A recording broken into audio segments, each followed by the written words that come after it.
So following the release of the Panama Papers and other similar leaks over the last few years, you could be forgiven for thinking that every high-profile politician, sportsman or entrepreneur has an offshore trust. Well, certainly from a UK perspective, and in relation to offshore trusts, the Panama Papers isn't particularly news. Because for many years, if you are UK resident and UK domiciled, an offshore trust are not going to have provided you with any benefits at all, certainly no legal benefits. And this is down to the plethora of anti-avoidance rules which exist in this area. So whereas at the basic level, a use of a non-resident trustee, it might protect the income and gains that arise to the trustee, if you have a settler or a beneficiary in relation to that trust who is closely connected to the UK, then it's likely that the income or the gains will be attributed to those UK persons. It depends on the facts, clearly. Offshore trusts do have wider application for non-domiciled individuals, and particularly for non-residents as well.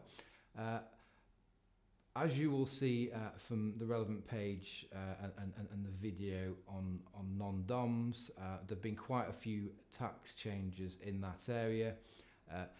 As one might expect, those changes also extend to the types of trust used by those people who are affected by those Finance Act changes.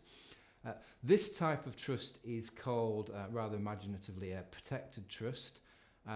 And essentially these rules provide relief from the income tax and CGT anti-avoidance rules, which once a non-domiciled individual has become deemed domiciled under those new rules, would, without these reliefs, bite and severely impact the effectiveness of the trust. Historically, offshore trusts have also been used to protect non-doms assets from the UK inheritance tax net as well. And this essentially has been done by establishing an overseas structure known as an excluded property trust, and where this was created before that person became deemed domiciled for IHT purposes, the assets in that trust would, in perpetuity, remain outside the scope of UK inheritance tax, and that was regardless of whether they subsequently became deemed domiciled for inheritance tax purposes. Needless to say, this is an incredibly complex area of tax law. If you have an existing structure or you're considering setting up a new one, we'd certainly recommend you obtain some professional advice.